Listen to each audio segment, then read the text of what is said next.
ఓం అస్మద్గురుభ్యో నమః. లక్ష్మీనాథసమారంభం నాభయామనమధ్యమాం అస్మదాచార్యపర్యంతం వందే గురుపరంపరం. వసుదేవసుతం దేవం కంసచానూరమర్దనం దేవకీ పరమానందం కృష్ణం వందే జగం గురుం. కృష్ణం నారాయణం వందే కృష్ణం వందే వ్రజప్రియం కృష్ణం ద్వైపాయనం వందే కృష్ణం వందే ప్రదాసుతం. ఓం నమో భగవతే వాసుదేవాయ. ప్రియ భగవద్ములరా బంధువులరా, ఈరోజు మనం పద్మపురాణాంతర్గతం శ్రీమద్ భాగవత మహత్యం గురించి భాగవత కథ వినే ముందు, భాగవతం చదివే ముందు ఈ కథను అనుసంధానం చేసుకోవాలి. 5 అధ్యాయాలు ఉన్నాయి. ఇందులో మొదటి అధ్యాయం దేవర్షి నారదుడు భక్తిదేవుని కలియుట.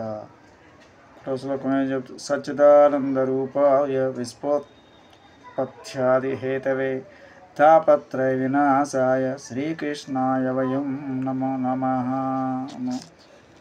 సచ్చిదానంద స్వరూపుడు ఈ విశాలము యొక్క సృష్టి స్థితి, విశ్వము యొక్క సృష్టి స్థితిలో సంహారము కారణమైన వాడు.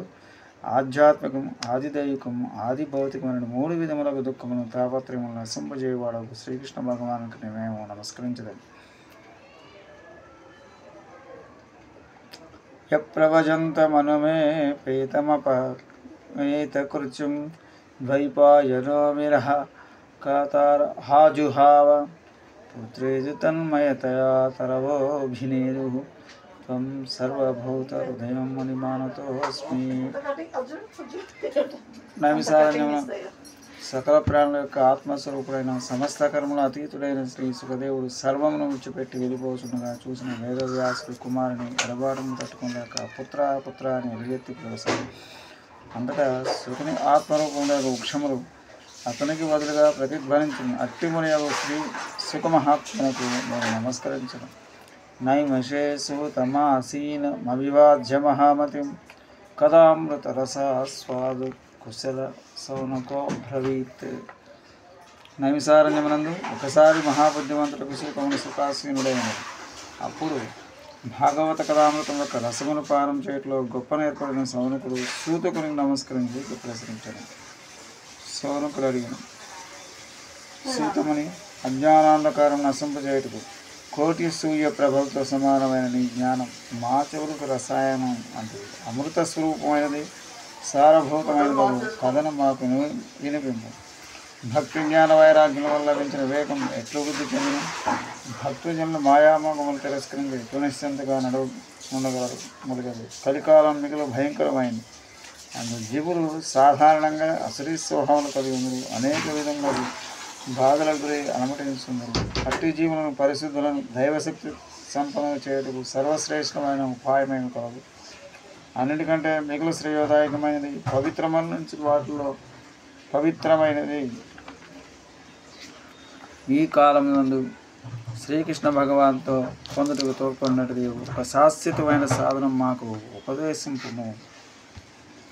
చింతామణి కేవలం లౌకిక సుఖములు ఇవ్వగలదు. కల్పవృక్షం అత్యధికమైన స్వర్గ సంపదలు అందింపగలదు. కానీ గురుదేవులు మాత్రమే ప్రసన్నుల యోగులకు కూడా దుర్లభమైన పరబ్రహ్మ పరమాత్మ యొక్క నిత్య వైకుంఠ ధామం ప్రసాదించడం. సూతముని సౌనక మహర్షి, నీ హృదయమునందు భగవద్భక్తిని నేను కావున నేను భావుగా యోచించి మీకు జనన మరణ రూపము సంసార భయం పారదోలనటి సకల సిద్ధాంతముసారము వినిపించడం. భక్తి ప్రభావం వేగవంతమనుచున్నటిది పరమాత్ముడైన శ్రీకృష్ణును ప్రసన్నం చేసుకుంటూ ప్రధాన కారణమైనటువంటి ముఖ్య సాధనం మీకు తెలియదు. దాన్ని మీరు సావధానంగా వినడు. కాలము సర్పం వంటిది, దానికి నోటికి ఆహారమై విధమును భయముతో కలియుగమునందరి జీవులు అనుమతించదు. అట్టి వారిలో భయమును నశింపజేయడం కొరకే శ్రీమద్ భాగవత శాస్త్రం శ్రీ సుఖమహర్షి ప్రవచించను. మనస్సును పవిత్రమనలించుకుంటూ భాగవతమును మించిన సాధన వేరేది నేను లేదు. ఇట్టి శాస్త్రం మానవులకు జన్మజన్మాంతర పుణ్యఫలం వల్లే లభించను. సుఖమహర్షి పరీక్ష మహారాజును ఈ కథను వినిపించడానికి గాను సభాస్థలను ఆసీనుడై ఉండను. అప్పుడు అతడికి దేవతలు అమృత కలశమును తీసుకుని దేవతలు తమ కార్యములు సాధించుకుంటే మిక్కులు నేర్పరులు. వారందరూ శ్రీసుకుని నమస్కరించి, అయ్యా తమ ఈ అమృత కలశమును స్వీకరించి దీనికి బదులుగా మాకు శ్రీ భాగవత కథామృతం అనుగ్రహింపుడని ప్రార్థన. ఈ విధముగా పరస్పరం మార్చుకున్న పిమ్మట పరీక్షిత్ మహారాజు అమృతమును తాగును కాక మేమందరం శ్రీమద్ భాగవతామృతం పాలన చేసినముగా కానీ దేవతలు అర్థించరు. ఈ లోకమునందు గాజు తునకెక్కడ, అమూల్యమైన మని ఎక్కడ, అట్లే అమృతం ఎక్కడ, భాగవత కథామృతం ఎక్కడ, వీటి మధ్యన పొందలేదు అని ఈ విధముగా తలకొచ్చిన సుఖమర్షి దేవతలను పరిహసించను. ఆ దేవతలు భక్తి శూన్యులు, కథాశ్రవణములకు అధికారులు కారని గ్రహించి వారికి కథామృతమైన ఆయన అనుగ్రహించలేదు. కావున శ్రీమద్ భాగవతం కథామృతం దేవతలకు కూడా దుర్లభమైన. పూర్వకాలం శ్రీమద్ భాగవతమైనడిచే పరీక్షిత్ మహారాజు ముక్తినందు. దీనిని చూసిన బ్రహ్మదేవుడు కూడా మిక్కిలి ఆశ్చర్యము కలిగిన. అప్పుడు ఆయన తన సత్యలోకమునందు ఒక త్రాసును వేలాడగట్టి దాని ఒక వైపు సమస్త సాధనమును, మరొక వైపు శ్రీమద్ భాగవతను ఉంచి పూచను.